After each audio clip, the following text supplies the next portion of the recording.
ওই বাড়িতে প্রায় ৪-৫ দিন কাটিয়ে এসেছি। তারপর বাড়িতে এসেই দেখলাম দিদিরা এসেছে। বেশ কটা দিন কিন্তু আমার আনন্দে মজাতে বেশ ভালোই কেটেছে জানো তো?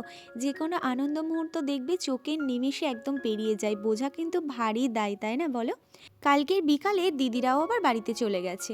আজ সকালে না বেশ ভারী ঠান্ডা লাগছে জানো তো? আমাদের ওখানে তেমন একটা ঠান্ডা নেই, ঠান্ডা আছে কিন্তু এখানে প্রচণ্ড পরিমাণে ঠান্ডা।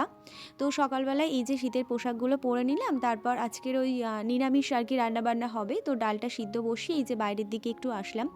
আর এই যে এই গোলাপগুলো দেখছো, এই গোলাপ গাছের ডাল নাকি কেটে বসালে হয়, জানি না গো। এই গাছটাও কিন্তু কেটে মানে ডাল কেটে বসানো হয়েছে, কি সুন্দর ফুল ফুটেছে একবার দেখতে পাচ্ছ?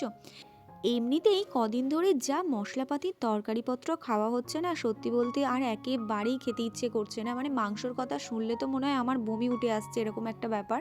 তো ওই যে শরীরটা একটু খারাপ লাগছিল, তো ভাবলাম কয়েকটা থানকুন পাতা তুলে নিই, ও আর কি খাবে বলছিল, সেজন্য ওর জন্য আর কি তুলে নিলাম। তো বেশ ভালো করে ধুয়ে আর কি রেখে দিয়েছি। আর এখানে আমি আর কি সবজি ডাল বানাবো, যা ঘরের সবজি ছিল তাই দিয়ে এই যে ডালটা এখন বসিয়ে দিলাম। মটরশুঁটিটা হলে পরে একটু বেশি ভালো হতো, বাট নেই তো কি করা যাবে। কালকে রাতে আমি বিছানার চাদরটা ভিজিয়ে রেখেছিলাম, তো সেটা এখন আমি কাচা ধোয়া করে নেব। কিন্তু কালকে যে জামা কাপড়গুলো ধুয়েছিলাম, তো সেগুলো না কয়েকটা একটু একটু ভেজা ভেজা রয়েছে, তো সেগুলো এই যে এখন আমি ছাদে রোদ্দুরে মেলে দিচ্ছিলাম। আর মেলে দিতে এসে যে কতবার হাতে থেকে কয়েকটা জামা কাপড় পরে গেল কি বলি তোমাদের।